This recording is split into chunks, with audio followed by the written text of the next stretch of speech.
Diana Uribe.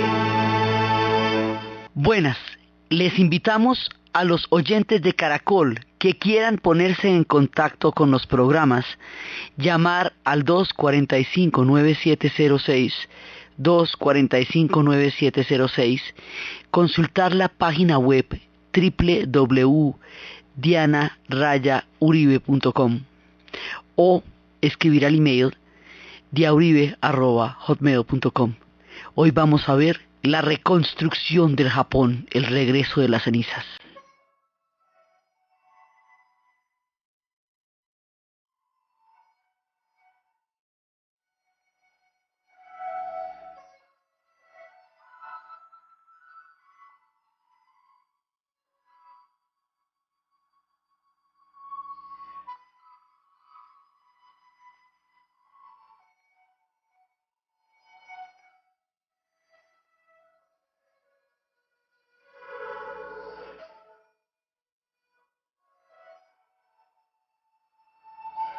Japón, al otro día por la mañana, después de la bomba atómica, el problema era levantarse por la mañana.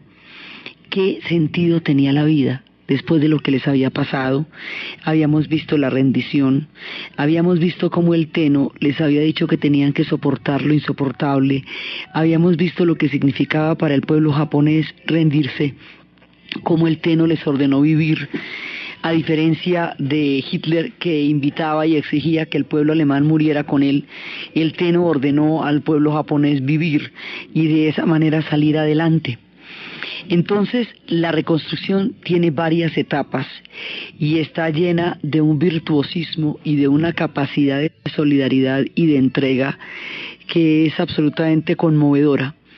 Lo primero es que había que tener ocupadas la mente de las personas, sobre todo en las zonas donde en la bomba atómica y en todas esas ciudades empezaron los incentivos de la alcaldía para los oficios inútiles. Esto significa que las personas deben estar construyendo alrededor de las familias todo el tiempo artesanías, muñequitos de papel, grullas de origami. El origami desarrolla una gran cantidad de destrezas mentales, espirituales y físicas y hace que las personas tengan una proyección del espacio, del cosmos y del zen. Entonces, los oficios que desempeñan son oficios creativos que les ayudan a evolucionar como personas, pero sobre todo que los mantienen ocupados. La idea era que no podía haber nadie desocupado, porque la desocupación era fuente de resentimiento y amargura.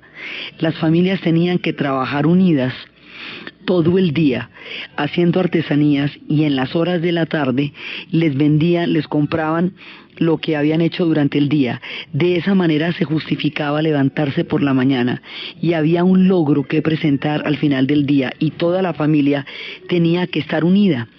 Es muy importante la manera como ellos van a afianzar los lazos, porque eso es lo que les va a dar la ventaja histórica.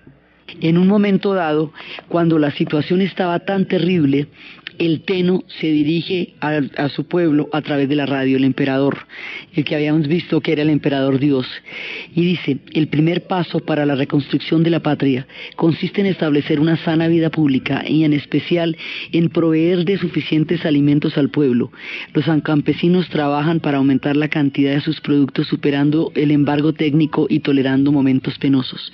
No obstante, la situación alimentaria atraviesa por problemas sin precedentes, lo que más me entristece profundamente. Por supuesto, el gobierno debe administrar la manera adecuada, pero al mismo tiempo el pueblo debe superar esta crisis ayudándose y compartiendo lo poco que tengan, con la conciencia de que son compatriotas. Lamento tener que exigirlo de vosotros, que estáis sufriendo el dolor de haber sido vencidos. Pero si no lo superamos, resultará en vano nuestro esfuerzo de reconstruir el país y de reconstruir el desarrollo de otros pueblos. Les suplico que viváis como miembros de la familia Estado, hermoso, tradicional, y lograréis la reconstrucción del país. Así le dice el Tenno a su pueblo, que se unan en un tejido social. El secreto en Japón, como el secreto en Alemania, es la solidaridad, los lazos profundos entre todas las familias para salir adelante. La reconstrucción de Japón tiene varias etapas. La primera etapa es la invasión de los Estados Unidos. Japón va a quedar ocupado durante 7 años. Ocupado quiere decir ocupado. Todas las decisiones que se vayan a tomar en Japón las van a tomar los Estados Unidos.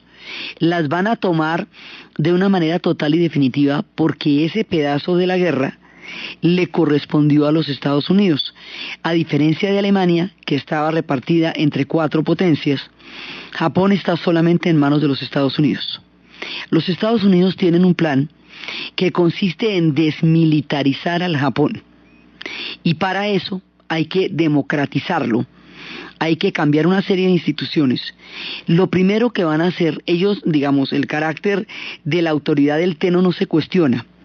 Pero entonces vamos a pasar de un carácter divino del emperador a un carácter político, a un carácter simbólico, constitucional. Vamos a pasar de un emperador Dios, como los gobernantes egipcios, como los faraones, a un emperador constitucional que se convierta en un símbolo para su pueblo, pero no en una figura divina, sino en un símbolo para su pueblo. Entonces, digamos, para atribuirle un carácter político, ¿cuáles son las bases, digamos, del modelo occidental de Estado? En el modelo occidental de Estado tiene que haber una separación entre lo religioso y lo político. Entonces el emperador en el modelo occidental de los estados no puede ser un dios. Por eso se separa el carácter divino del carácter político. Eso hace que el emperador pase a ser una figura constitucional y que forme parte importantísima del Japón, pero que no vaya a ser él un dios. Tiene todo su carácter, digamos, todo el respeto que implica. El otro día en esas épocas querían hacerle una entrevista y la gente que manejaba la prensa dijo que la familia imperial no había dado entrevistas en los últimos 2500 años. Es la misma familia imperial la que ha estado en el trono del Tenno desde los tiempos de Isamani, Isagani y Susanoo y todos aquellos dioses de los cuales desciende la familia del emperador. Entonces aquí va a haber un cambio en el carácter político del emperador, primero que todo, sin quitarle la dignidad, ni mucho menos, pero separando lo religioso de lo gubernamental. La otra cosa es que como Japón se modernizó desde arriba, se había modernizado a través de grandes monopolios, de grandes trusts, que era lo que habían hecho en la época en que la dinastía Meiji empezó la modernización de Japón después del arribo del Comodoro Perry. Ahora, la idea era que había que democratizar las empresas. Entonces todas esas empresas que eran monopolios estatales, ahora se van a convertir en empresas que se van a poder, digamos, popularizar.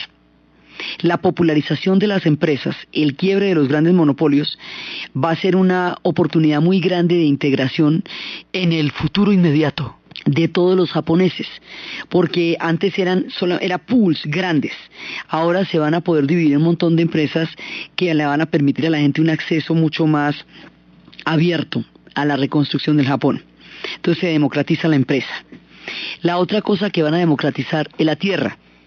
La mayoría de los campesinos que integraron los ejércitos de Japón por el mundo eran campesinos sin tierra y sin oportunidades. Entonces el proceso de una profunda reforma agraria es indispensable para que el campesinado tenga tierra, y al tener tierra se erosionen las bases que le habían dado fuerza al proyecto militar japonés. Entonces va a haber reforma agraria. Por supuesto, la reforma agraria es tan importante como delicada en el Japón, porque no hay tierras. Ellos no disponen de superficie habitable.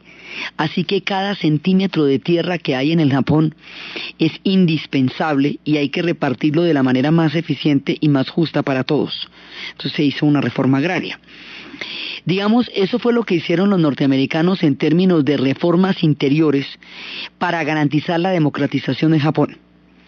Pero los norteamericanos no estaban interesados en reactivar la industria japonesa porque, a diferencia, ellos con los alemanes no tenían una bronca específica, porque los norteamericanos no habían sufrido ni la ocupación de los alemanes, ni la humillación de los alemanes, de los nazis. Todo eso que le tocó a los europeos, los norteamericanos no lo conocieron en carne propia. Tenían contra los alemanes el horror, digamos, contra los nazis el horror de los campos, pero no había una bronca directa entre los norteamericanos y los alemanes, sí la había entre los norteamericanos y los japoneses. Los norteamericanos odiaban y despreciaban a los japoneses, porque con ellos era que se han enfrentado. ¿Cómo era que hasta en los monitos Popeye peleaba contra ellos, hasta el Pato Donald? Entonces, esa bronca que sí existe de los norteamericanos contra los japoneses se va a traducir en que les van a dar una cantidad de comida, sí, pero no les van a dar condiciones para reactivar su industria en un principio. O sea, no tienen más interés en el resurgimiento y en la reconstrucción de Japón de lo que la Unión Soviética hubiera podido tener en el surgimiento o en la reconstrucción de Alemania. Simplemente les dan comida, pero al darles comida de esa manera, como caridad, y al tener los japoneses que hacer colas gigantescas para tener acceso a los alimentos, eso es humillante. Y también había una idea de humillarlos. Entonces los japoneses, en las condiciones de invasión, en las condiciones de ocupación, siendo juzgados también por aquellos que los están ocupando, van a empezar su proceso de reconstrucción interior. Y este proceso de reconstrucción interior es interesantísimo, porque es el surgimiento de la fuerza del espíritu de un pueblo que se ha visto arrojado al borde del abismo. Después la coyuntura internacional los va a ayudar mucho, pero en un principio, durante los años de ocupación, es el surgimiento del heroísmo interior en los tiempos más difíciles que va a sacar del corazón de las tinieblas.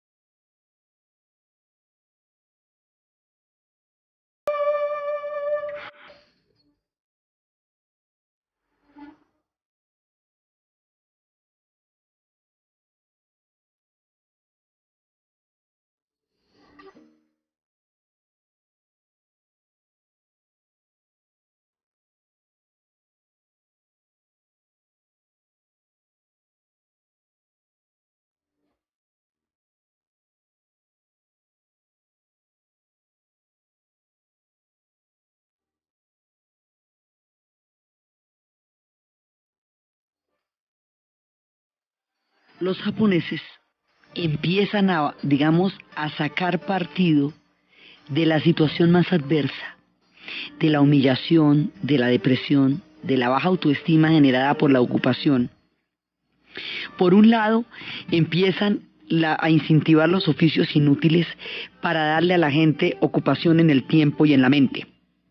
Y de esa manera empiezan a crear una institución que se llaman hoy día los tesoros vivientes, que son en las prefecturas de Tokio y de Nara, dos de las ciudades más antiguas y tradicionales. Los alcaldes estimularon la producción de las artesanías, de los muñequitos y de la cerámica pintada. Hoy por hoy, si llega a ver uno de esos, hoy en la actualidad, si uno de esos personajes que posee la capacidad y el conocimiento de estos oficios se encuentra vivo en su tierra y en su hábitat, el gobierno le da todos los incentivos para que siga desarrollando y haciendo su oficio de la mejor manera y enseñándolo a los demás, para que su oficio y su tradición no se pierda con su propia persona. Ese acto de estimular proveyendo todas las necesidades que una persona de semejantes características requiera para seguir creando, es lo que se llaman los tesoros vivientes. La idea de los oficios inútiles era la creación de todas estas artesanías, hoy tesoros vivientes, es no solamente tener ocupada la mente y el oficio y el cuerpo de las personas, sino que no se pierdan las profundas tradiciones del Japón. La influencia norteamericana es muy fuerte, llega con una carga cultural intensísima. Japón tiene que conservar su espíritu al interior de una ocupación tan fuerte, y los oficios inútiles son una de las maneras como los van a hacer. La misma forma de la belleza de los budistas, el concepto de la belleza de los budistas es un concepto que no radica en un contraste entre lo feo y lo bonito. La belleza en los budistas también está en el vacío. Lo que es hermoso en las pinturas es lo que no está pintado, lo que sirve de los pocillos, que eso es muy zen, es precisamente el vacío del pocillo. Entonces van a tomar las deformaciones producidas por la bomba atómica y por todas las heridas de guerra y van a volverlas virtudes. Los defectos se van a volver virtudes. Entonces, si una mujer tiene una deformación en la cara por las quemaduras de la bomba atómica, se peina de manera que la deformación sea más notoria, para así convertir en virtud un defecto y desproveerlo de cualquier vergüenza. Eso no les debe producir vergüenza, eso debería producirle vergüenza a la humanidad, no a ellos. Entonces, de esa manera exaltan los defectos producidos por la bomba y los convierten en virtudes y los enaltecen. Y nadie se esconde y nadie se oculta. La gente se luce, se exhibe, se ve, porque todo esto le pasó al Japón. Y ellos conviven con lo que le pasó al Japón. Es una aceptación profunda de su destino, lo que los va a ayudar a salir adelante. Entonces empiezan todos estos espíritus sutiles, toda esa reconstrucción interior de un tejido profundo, toda esa formidabilidad especial, toda esa importancia del espacio vacío, de la cavidad vacía, la importancia de la música está en los silencios. Ellos empiezan a echar mano de lo profundo de su cultura, el respeto absoluto por la palabra del otro, el respeto absoluto por la propiedad del otro. La palabra es sagrada, la familia se une y al trabajar una con otra todo el día están creando lazos que en el futuro, cuando cambien las condiciones, les van a permitir una reactivación absolutamente impresionante. Entonces empiezan poco a poco. Son años muy duros.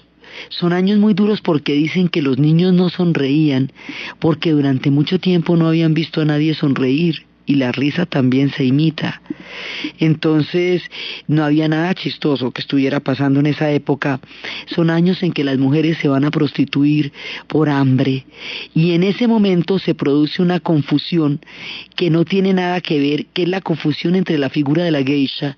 Nosotros habíamos hablado de la geisha cuando hablábamos del Japón del periodo Edo, del Japón de la era de las islas flotantes, de esas culturas que durante los años del aislamiento del Japón, durante los 3 siglos en que Japón se aisló, fue cuando se produjo el florecimiento de su cultura, del teatro kabuki, de la vida nocturna, de las islas flotantes, de las geishas de Kioto, y habíamos visto cómo las geishas eran acompañantes de los hombres de poder, acompañantes en la poesía, en la danza, en la música, en el alimento, en la sutileza. También tenían un rol sexual, pero el rol sexual era parte de un conjunto aún mayor. Habíamos hablado de cómo las geishas, de cómo concebían la desnudez a través de la pintura, como el espacio de pintura entre el borde de la cara y el comienzo del pelo indicaba la desnudez, cómo se educaba una geisha para poder manejar sus emociones, manejar los secretos, porque son mujeres que estaban dentro de condiciones de información sumamente clasificada. Estas geishas, que son una institución tan antigua en el Japón, que son parte, digamos, del espectro de ese mundo que se formó en la era de las islas flotantes. Estas mujeres que tenían todo este acervo de alcurnia y tradición, cuando llegue la invasión, muchas mujeres se van a prostituir y van a utilizar algunos de los símbolos o de los atuendos de las geishas, y los norteamericanos, por no tener ninguna institución equivalente, paralela o siquiera comparable dentro de la sociedad norteamericana, que es una sociedad de origen puritano, de origen protestante, consideran que las geishas son prostitutas. Las geishas no son prostitutas y difícilmente en Occidente existen parámetros para comprender la diferencia. porque además, como muchas mujeres se vieron obligadas a prostituirse por los años de hambre en el Japón frente a los ejércitos norteamericanos, se estableció un equívoco fatal entre una antigua tradición que remonta a los tiempos del espíritu de las islas flotantes, con una situación de hambre y una incomprensión cultural por falta de paralelos o de equivalentes entre la institución de la geisha y lo que puede ser cualquier otra forma de compañía femenina en el espectro del mundo occidental. En ese momento la situación es muy difícil para todo el mundo. Van a llegar una cantidad de ejércitos, vienen todos los hombres que estaban en ese momento en los ejércitos de tierra en el Asia, ¿se acuerda? Pues al haber perdido la guerra y al haber sido desalojados de allá, entonces todos estos hombres, son 7 millones de hombres que regresan de todos los ejércitos del Asia y que tienen que ser integrados al Japón. Y tienen que ser integrados mediante los oficios inútiles, tienen que ser integrados a las familias, tienen que ser integrados a la sociedad. Son ejércitos de ocupación que ahora no son sino gente muriendo de hambre en el Japón como todos los demás. Entonces hay que buscarle un lugar a cada uno, buscarle un oficio, un lugar, un sentido y una dignificación de la vida. Es la base de la reconstrucción, y eso es un proceso interior japonés. Los norteamericanos dan una serie de parámetros institucionales, pero el proceso es japonés. Los que se reconstruyen son los japoneses y empiezan a integrarse y a establecer estos profundos tejidos sociales, y empiezan a adaptarse y a ser capaces de comprender el cambio, y empiezan a ver, el cambio es terrible. Por ejemplo, cuando llegan, hay una película con Robert Mitchum que se llama Operación Yakuza, y es cuando llega uno de los soldados. Robert Mitchum se ha casado con una mujer japonesa y ha salvado la familia. Habíamos visto cómo los japoneses tienen un sentido que se llama el guri, un sentido profundo de responsabilidad. Usted tiene una deuda de responsabilidad, de compromiso y de deber, que por un lado derivada del confucianismo, que es ancestral porque de todas maneras la influencia china es muy fuerte en la historia del Japón, y por otro lado deriva de un espíritu japonés, de responsabilidades y de deberes. Entonces, en esta película, como el tipo es un yakuza y los yakuzas se cortan el dedo meñique para mostrar el cumplimiento de una responsabilidad, hace eso frente a Robert Mitchum porque le salvó la mujer y le salvó la familia. Entonces, el sentido de responsabilidad de los japoneses es uno de los factores más importantes de la reconstrucción, porque todos están ligados los unos a los otros por profundos lazos de tener que ocuparse de los otros, de sentir responsabilidad de los unos por los otros. El espíritu colectivo, también dicen, si el individuo está bien, la familia estará bien. Si la familia está bien, el Estado estará bien y la sociedad estará bien. Así era como decía Confucio. Pero son estos lazos, son este preocuparse los unos por los otros, este no ser indiferente a nadie, ante la miseria de nadie, lo que deriva entre los profundos secretos de reconstrucción. Entonces, poco a poco, ellos van a empezar a crear, a partir de la institución de las familias como tejidos, y a partir de los trabajos de las familias unidas, van a empezar a reconstruir lentamente el mundo industrial del Japón. Y van a empezar a reconstruirlo poquito a poquito, porque como hemos visto, los norteamericanos no tienen ningún interés particular en reactivar la industria japonesa. Los japoneses han renunciado voluntariamente no solamente a la guerra, sino a los ejércitos. El pueblo de los samuráis, el pueblo de las tradiciones guerreras más ancestrales, el pueblo que ha tenido toda una tradición de artes marciales, renuncia voluntariamente al derecho de crear ejércitos, y en la constitución japonesa renuncian a los ejércitos y renuncian a la guerra, porque como motivo de reflexión profundo, los japoneses llegan a la conclusión de que la guerra fue una equivocación fatal que los llevó a un horror. ¿Se acuerda que habíamos dicho en la época en que se estaba firmando la rendición, que de pronto uno de ellos vio al pequeño y pobre Japón habiendo desafiado al mundo en una guerra demencial, y que cómo se han metido en semejante lío, que cómo estaban firmando esa rendición en el Missouri, cómo habían invadido todo el Asia, cómo era que habían hecho semejante locura? La época de la posguerra los lleva a una reflexión, y en esa reflexión ellos dicen: nosotros no podemos lanzarnos de esa manera contra el mundo, no lo vamos a hacer más. Nos costó la destrucción del país y terminamos con 2 bombas atómicas. Así que este error no lo volvemos a cometer, y cambian su paradigma. Y son capaces de cambiar el paradigma guerrero, el paradigma militarista, por un paradigma de trabajo, por un paradigma de solidaridad en términos de la construcción de un nuevo Japón. Esos cambios de paradigma son indispensables en los procesos de reconstrucción de pueblos que han superado conflictos aterradores, y son el secreto para poderlos superar. Van cambiando los corazones.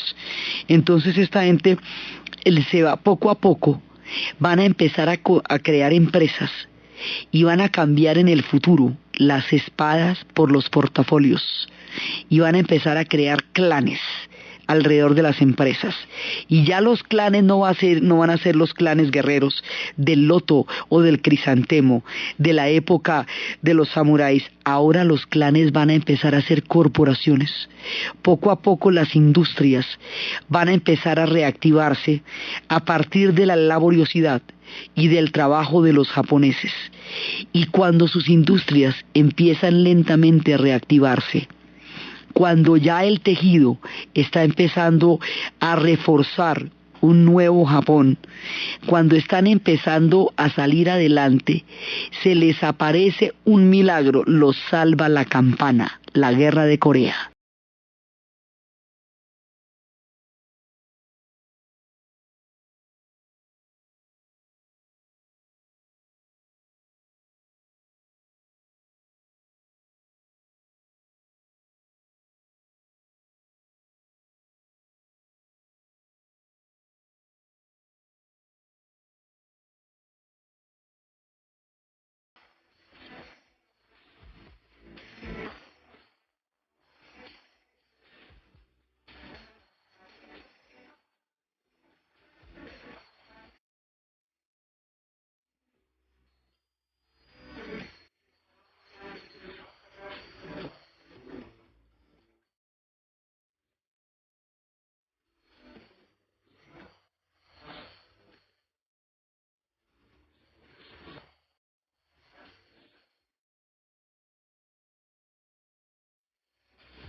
Esto que escuchamos es la banda sonora de una película que se llamaba MASH. La película se haría en el 71 como una crítica de las más corrosivas y brutales a la guerra del Vietnam, pero la película se ambientaba en la guerra de Corea. Era toda transcurrida durante la época histórica, era la guerra de Corea, y a través de una sátira a la guerra de Corea se hacía una alusión directa a lo que estaba pasando en Vietnam. Empezó siendo una película de Robert Altman y luego se convirtió en una serie que daría, digamos, como un parámetro de lo que serían los movimientos de protesta contra este tipo de guerras. El asunto es que la guerra de Corea y la perspectiva de la Guerra Fría en el Japón va a cambiar toda la correlación de fuerzas, porque en ese instante Japón deja de ser un país ocupado para convertirse en un país aliado. La revolución china ha estallado, Mao ha llegado al poder y la China se ha vuelto comunista. El sudeste asiático está en un proceso de descolonización. Los vietnamitas están expulsando a los franceses, que habían retomado de nuevo la Indochina después del retiro de las tropas japonesas que estaban todas allá tratando de reintegrarse al nuevo Japón. Entonces había una coyuntura tan compleja que el único país en el Asia con quienes los Estados Unidos podían contar para poder abastecer a los ejércitos que iban a pelear en Corea era Japón. Entonces Japón pasa de ser un país ocupado porque en los Estados Unidos se están sintiendo, digamos, como toda esa dominación, para convertirse en un aliado estratégico. Al darse esta coyuntura, este viraje, a Japón le condonan la deuda, no lo ponen a pagar indemnizaciones por guerra, a diferencia de Alemania, que sí pagó indemnizaciones, que no le perdonaron una y que no le rebajaron nada. Lo que pasa es que no fue tan oneroso como en la primera, pero Alemania pagó nada, le regalaron a los alemanes. A los japoneses les van a condonar la deuda. Entonces, si usted sin deuda y sin indemnizaciones, bueno, pues ya más fácil, ¿cierto? Porque entonces ya trabajamos es aquí para nosotros. En ese momento, cuando ya empieza a darse este cambio de coyuntura, se necesitan todas las manufacturas que los japoneses puedan producir para abastecer a los soldados en el frente, no con material bélico. El material bélico lo ponen los gringos, no, con todo lo demás, con todo lo que puede producir un pueblo, con manufacturas, con toda la industria que está ahí nomás, ahí al ladito de Corea. Este es el mercado que le hace falta al Japón, para que todo este tejido, este trabajo laborioso, este ingenio que han cultivado casi sin esperanza durante todos los años de la ocupación, florezca y se convierta en una gran industria. Y ahí es cuando se da el despegue de Japón. Y empiezan estas industrias a producir. Y los japoneses, ellos son grandes imitadores. Los japoneses todo lo copian, lo mejoran, lo hacen más eficiente, más barato y más productivo. Alguna vez habíamos contado la historia del norteamericano que llegó con un radio y un radio de transistor a que un japonés se lo arreglara. El japonés jamás había visto un radio sin cable, se lo arregló, salió con el radio como un rapero, caminando por las calles a todo volumen, y a los 4 meses Japón estaba lleno de transistores.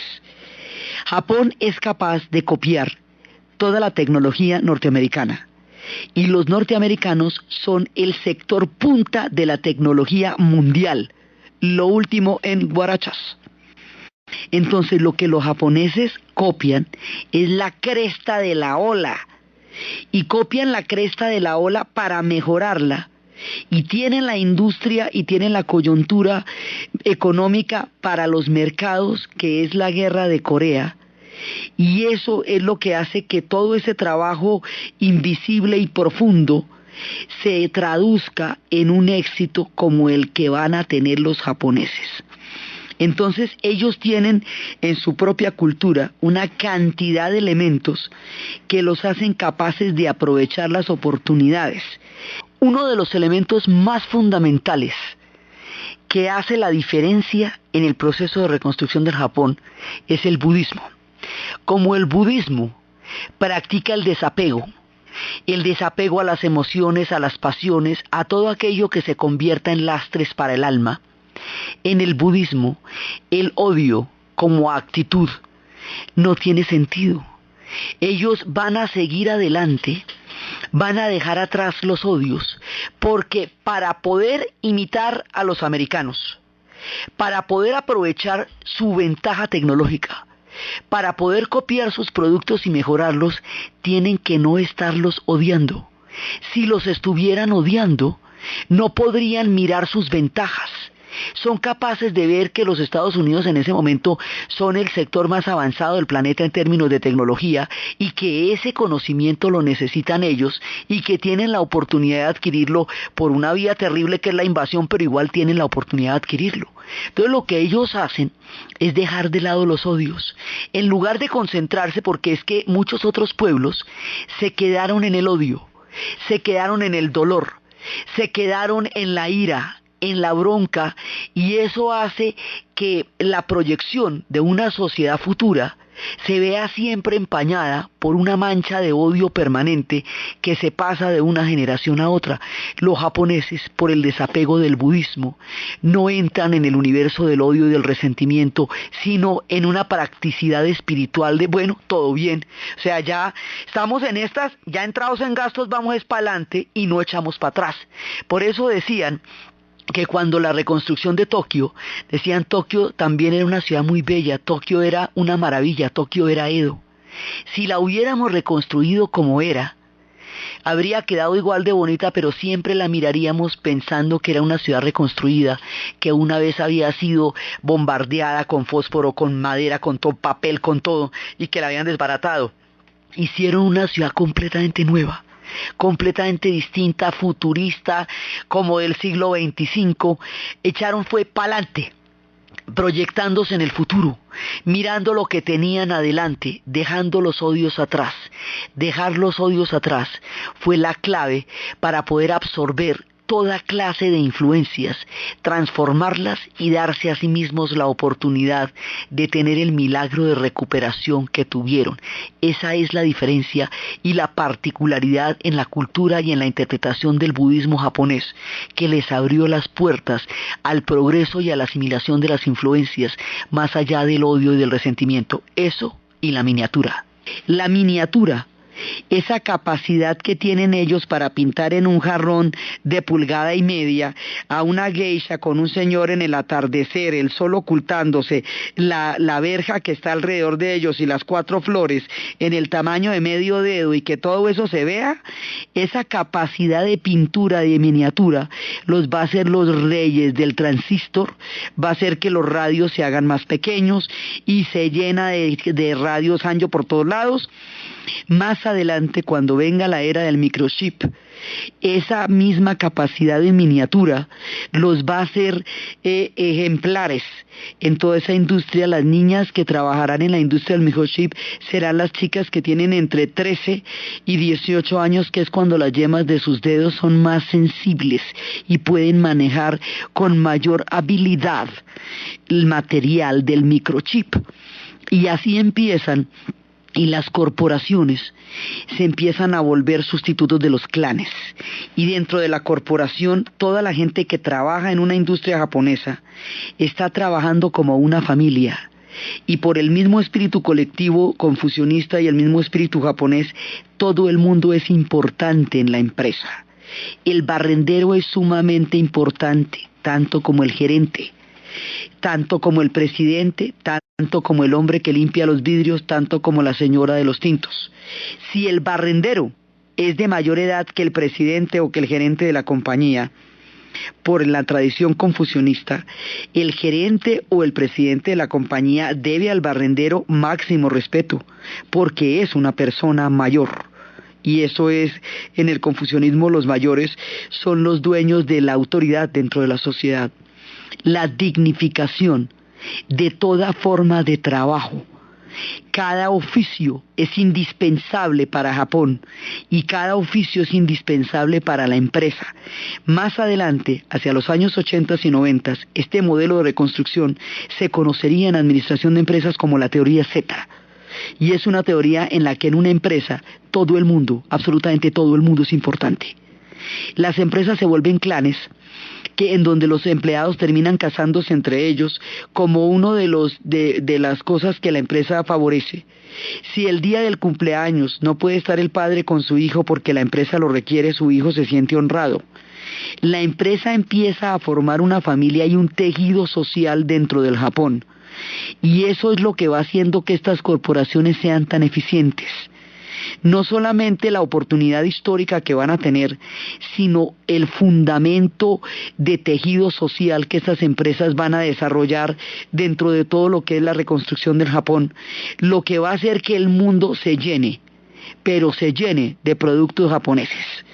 Y con eso van sustituyendo la industria mundial, y mucho más adelante, cuando los Estados Unidos atraviese la crisis energética, serán los autos japoneses los que lleven a rodar en las carreteras norteamericanas por el bajo consumo de combustible, porque ellos, como sí conocen el problema de no tener combustible y de no tener espacio, han creado autos compactos que permiten muchísima más duración en carreteras que los carros norteamericanos, que prenderlos podría haber costado un salario mínimo en la época de la crisis energética. Entonces ellos toman todo lo que los norteamericanos llevan y hacen una transferencia de tecnología a través de su capacidad de imitación. Aceptan inversión, digamos, ellos invierten, ellos aceptan el dinero norteamericano, pero no la inversión en las empresas de ellos. O sea, yo acepto su préstamo, pero en la empresa invierto yo. Y la empresa la mando yo, y de esa manera no pierden nunca el control sobre las empresas, y así las empresas empiezan a jalonar el Japón hasta que lo van haciendo despegar, y sobre ello un proyecto de paz sin construcción de ejércitos, sin ningún tipo de, digamos, sin ningún espectro bélico, solamente por el trabajo, el tejido social, la persistencia y la construcción cotidiana de un sentido de la vida y de un sentido de la esperanza, despega el Japón de las cenizas del otro día de la bomba atómica y del dolor de una rendición que para ellos significaba muchísimo más que la muerte. Entonces este pueblo sale adelante y empieza una era de florecimiento que va a ser, y con todo el simbolismo de ellos. Entonces el hecho de que los Estados Unidos hubiera tenido esa capacidad tecnológica se convierte en una ventaja muy grande. Entonces ellos convierten eventualmente la ocupación, la convierten en una ventaja, porque toda la capacidad tecnológica que los norteamericanos van a tener en ese momento le va a ser sumamente útil a los japoneses para poder transferir directamente y mejorar lo que está en ese momento como sector punta de la tecnología. Entonces los japoneses, con su ingenio, hacen por ejemplo lo siguiente: ellos son capaces de transformar cualquier cosa. La laca, la famosa pintura en laca milenaria, durante tanto tiempo ancestral en el Japón, que se hacía sobre las vasijas tradicionales, las vasijas tradicionales empiezan a perder mercado, porque la entrada de nuevos productos hace que esto ya no se convierta en una necesidad, se olvide la tradición. Pero la tradición de la laca es milenaria, y la laca tenía una técnica en la cual eran más o menos 10 horas para que secara la laca, y si tenía una burbuja se dañaba la laca. Entonces el pueblo que vivía de la pintura en laca podría desaparecer porque el oficio desapareciera. Así que empezaron a modernizar el proceso de secado de la laca, para que en lugar de necesitarse 10 horas necesitara una. Y empezaron a modernizarlo de tal manera que no fuera tan dispendioso, para que una burbuja no dañara todo, y luego lograron que se pudiera establecer en diferentes materiales. Cuando lograron que se pudiera hacer en diferentes materiales y no solamente en las vasijas de madera, la técnica de la laca la llevaron a los automóviles. Incluso en la era moderna la tienen en las tapas de los computadores personales. Y a través de ser capaces de transformar una técnica ancestral en una técnica moderna que se asimile a los materiales modernos y a los nuevos productos, el pueblo de la laca logró sobrevivir, pintando los carritos hermosos con la laca y pintando los computadores. Entonces este es un ejemplo de cómo ellos son capaces de aprovechar las transformaciones para salvar antiguas tradiciones.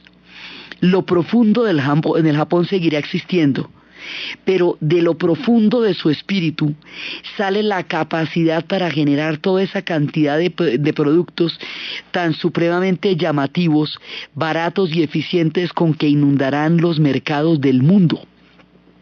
Y a través de eso el mundo conocerá en cada uno de sus rincones el resultado de los pueblos que, a base de origami, de oficios inútiles, de pajaritos de papel y de muñecas, desarrolló el tejido social capaz de sacar adelante semejante pueblo que había caído en lo más profundo del abismo.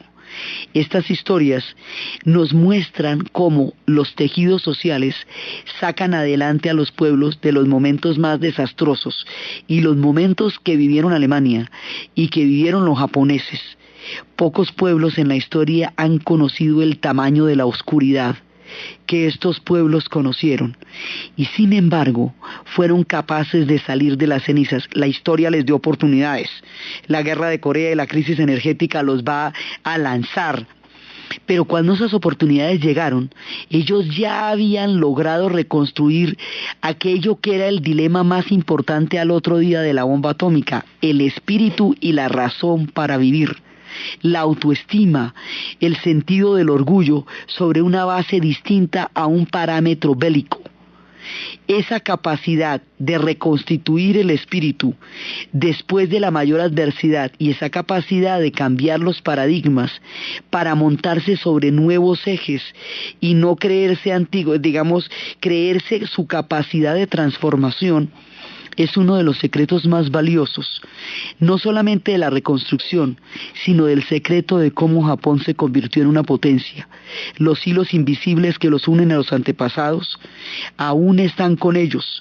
Los espíritus de la belleza y los espíritus terribles de los tifones y la destrucción aún los rondan.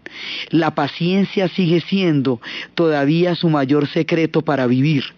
Y la capacidad de reconstruir su espíritu y de mutación, de cambio, de adaptación, de ser capaces de entender los diferentes momentos de la historia y de su tiempo, una de sus mayores riquezas, junto con su laboriosidad y con su impresionante capacidad de reconstruir la autoestima a partir de la propia reflexión de lo que significó para ellos la tragedia de la Segunda Guerra Mundial.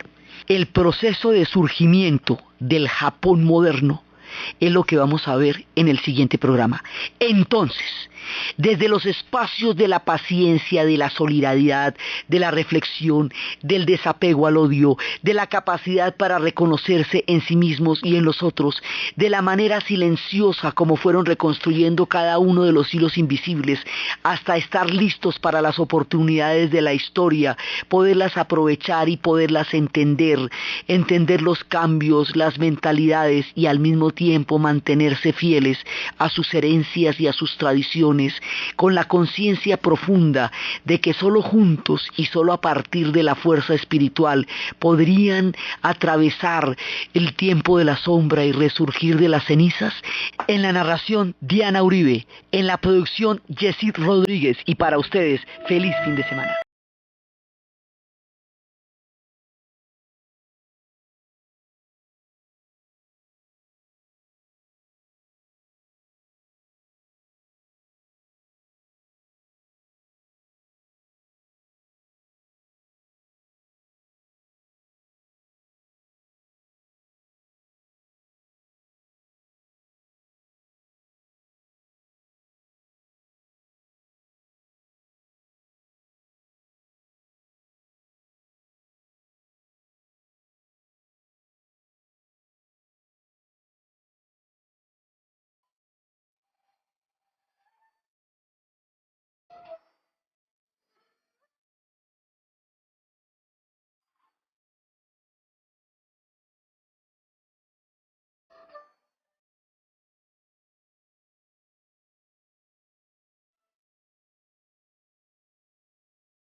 Entonces, la reconstrucción tiene varias etapas y está llena de un virtuosismo y de una capacidad de solidaridad y de entrega que es absolutamente conmovedora.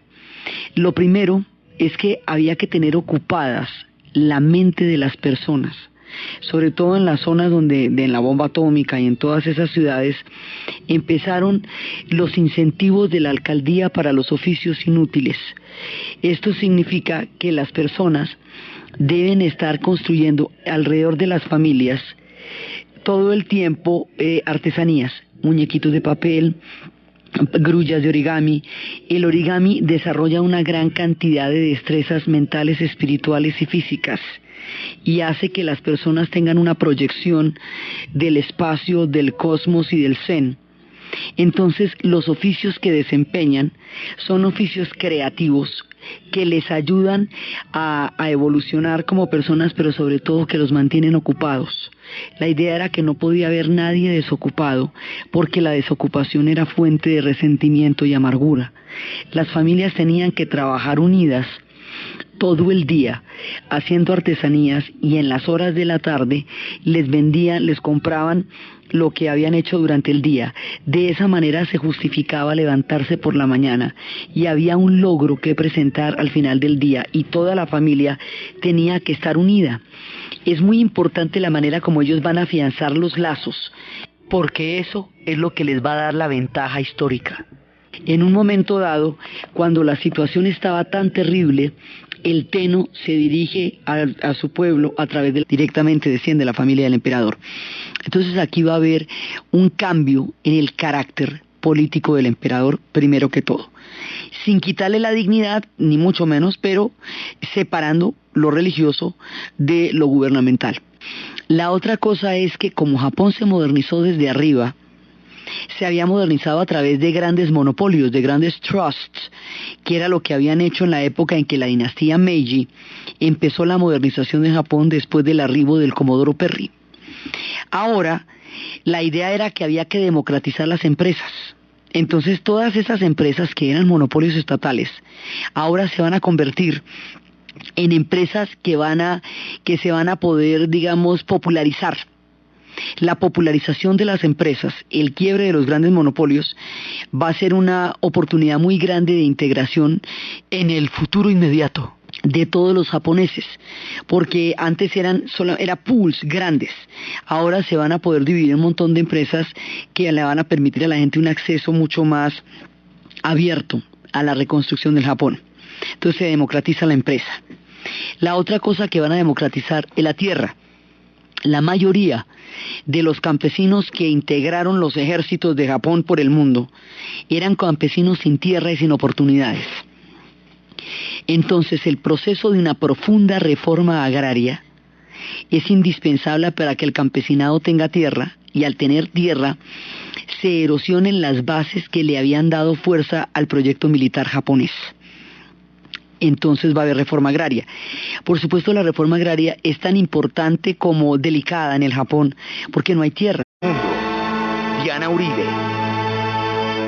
Buenas, les invitamos a los oyentes de Caracol que quieran ponerse en contacto con los programas, llamar al 245-9706, 245-9706, consultar la página web www.diana-uribe.com o escribir al email diauribe@hotmail.com. Hoy vamos a ver la reconstrucción del Japón, el regreso de las cenizas.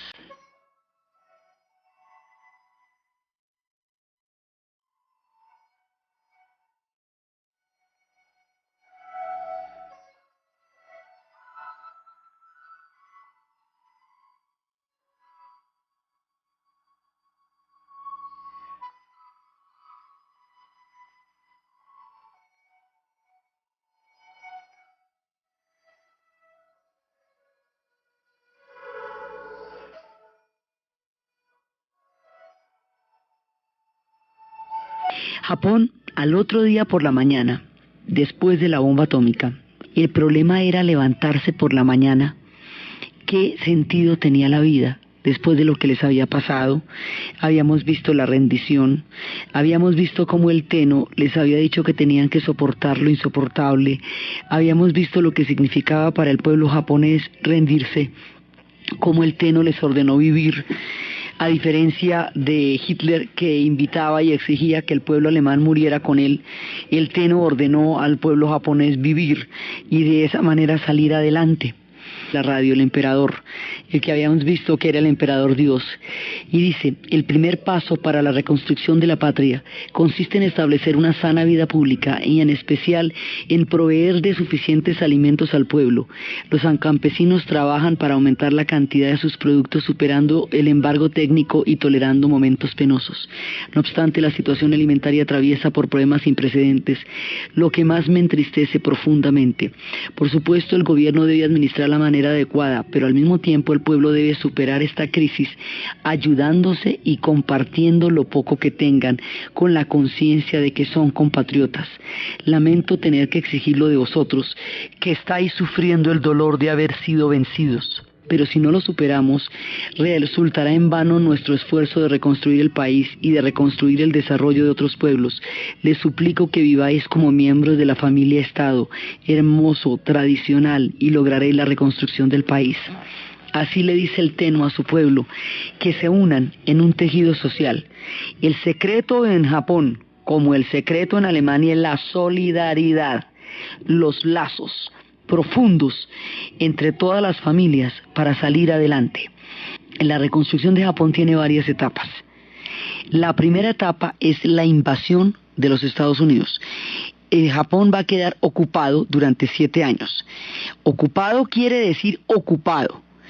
Todas las decisiones que se vayan a tomar en Japón las van a tomar los Estados Unidos.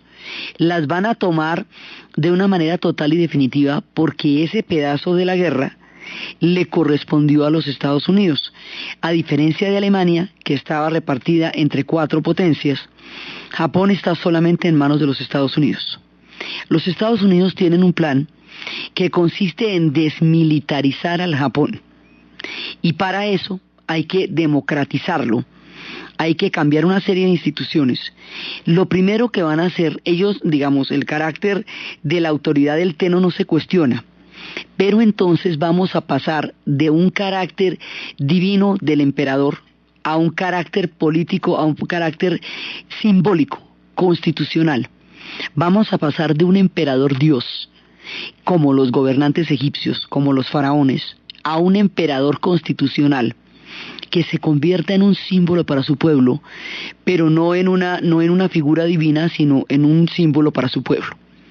Entonces, digamos, para atribuirle un carácter político, ¿cuáles son las bases, digamos, del modelo occidental de Estado?